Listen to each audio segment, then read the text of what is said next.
Hey, it's Matt Henry, BigSkyRise.com. I was walking the other evening with my wife, and she was sharing a story about her father and how he grew up. And as she shared it with me, I actually was thinking about how it was really appropriate for something I wanted to talk about here. So I wanted to share at least parts of that story with you today. And it basically starts out when her father was very, very young. He grew up in the rural countryside. He did not have very much money. And sadly, at the age of 3, he lost his mother. And not too long after that, actually, his father remarried, had kids with his new wife, and as a result, kind of set my wife's father aside. He didn't care about him very much. And before too long, my father-in-law ended up having to move in with his grandmother. And she lived, believe it or not, in an even more rural area, and really had to survive almost off of $1 a month, which is kind of hard to believe when you hear it, but apparently that was the case. So obviously life was pretty challenging, and it never really got easier as he grew up. When he reached middle school, my father-in-law wanted to go on to high school, go on to college, and really do something with his life. He had a lot of goals. And his father basically told him that he would be done with schooling at middle school. His father wasn't going to support him at all in terms of getting a higher education. And his father told him that, basically you should just forget education and go ahead and find some way to live off of any sort of farming job that you could get. And obviously this is a tough situation. You're a young kid, your father is telling you that basically you don't have any hope for your dreams and you should just give up, don't get educated, doesn't have any point, it's kind of worthless for you. But something amazing happened. Her father, my father-in-law, decided not to listen. He decided he wanted to go to high school and he was going to do whatever he could to do it. And he went through high school and he studied hard and he made it into one of the top universities after high school. And even at that point, life was very challenging. He really didn't have very much money. He couldn't really afford to eat, and he essentially survived through college by having the nice friends that shared their food with him. So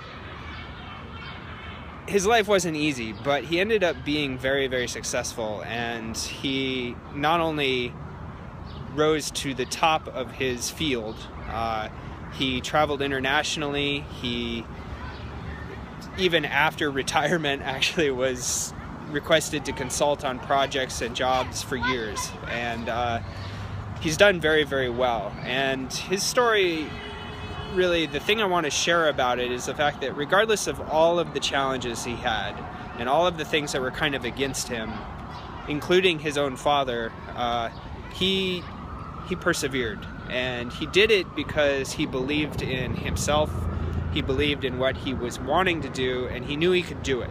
Regardless of what anybody else told him, he knew it was the right thing and he knew he could do it. So that's the story of him, and the reason I wanted to share it with you is it relates to a concept I wanted to talk about, and that concept is, what is your story? See, we all have these stories that we talk about and share about with ourselves, about ourselves. We have these stories about our lives, about the events of our lives, about who we are and what we're capable of, and what the world can offer to us, and what our possibilities are.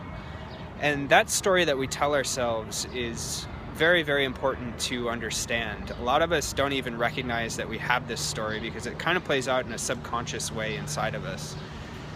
And that story really is something that can limit us or empower us. And so recognizing that it exists and then examining what it is and really rewriting it for ourselves can open up a lot of possibilities.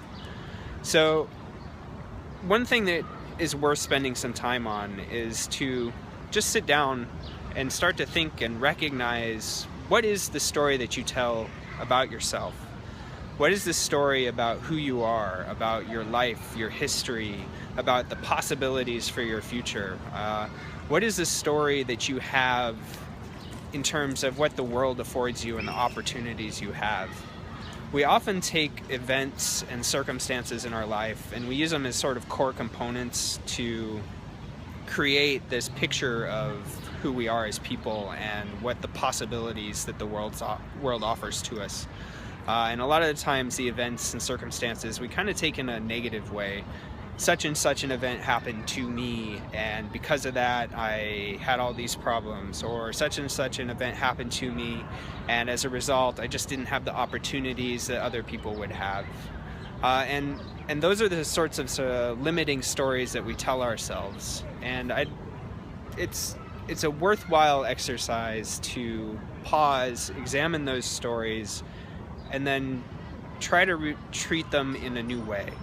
And that new way is a way that sort of reinterprets past events and past circumstances and treats them as things that can be empowering to you. So there's a quote that actually works really well with this, and the quote is, "Life happens for you, not to you." And it's worth repeating that quote inside your head as you examine your stories, because taking life events and having them be things that happen to you is very disempowering. It sort of leaves you feeling like life is happening, you have no control, and no matter what you do, you're kind of stuck. Things happen to you, they made you the way that you are, and that's just how it is. But if you take sort of the opposite approach and realize that life is happening for you, all of a sudden those events, while they're still the same events, they have a different meaning to them. That meaning really becomes something of a lesson, so to speak. You can take those events and see what you learned from them, see what those events were able to do in terms of giving you skills and strengths. You can take really, really awful things that have happened and find good parts of them. And that exercise is really important, because if you can take those negative events and turn them into things that happen for you instead of things that happen to you, now all of a sudden you've gained control. You've gained control of how you interact with life.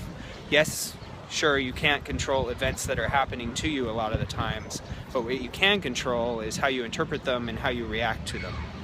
And as soon as you can sort of rework your story to be more positive, and instead of seeing things as being limiting, seeing things as being empowering, then all of a sudden you can start to see new opportunities in the world, and you can rewrite your story for the future. And at that point, you have a little bit more influence on events that happen to you and where you go and where you end up.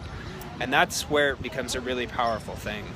So back to my father-in-law's story. For him, he could have taken the fact that he was poor, he lost his mother, he didn't even get to live with his dad, and the only time that he really interacted with his dad was when his dad was telling him he couldn't do things. He could have taken that story and had it be a limiting thing. He could have ended up not making it in terms of his career. He could have ended up not making it to the city and to international travel and to living a comfortable life.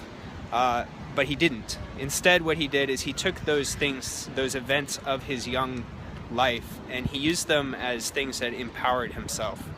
Those things gave him strength. He had overcome obstacles. He had learned how to deal with being poor. He had learned how to fight through people telling him that he couldn't do things. He had learned how to overcome all the odds to get an education that he wanted and to start a career that he wanted.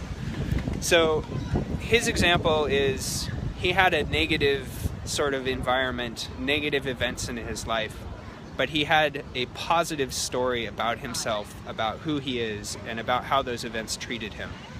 So take that as an example when you examine your own story. See what you can do to empower yourself, to make yourself unlimited from previous events and circumstances. Don't carry them around as weight. Don't carry them around kind of as baggage that gets dragged along through your life. Those things have happened, and there's really nothing you can do to change the fact that they happened, but you can still change how you interact with them and the meaning that you give to them. So realize that your story, the story that you tell yourself, is a very important factor in finding your happiness and finding the success in whatever form that you want it. That story is something that is really, really powerful. And as you rewrite it, one thing to do to help maintain it is to repeat it daily.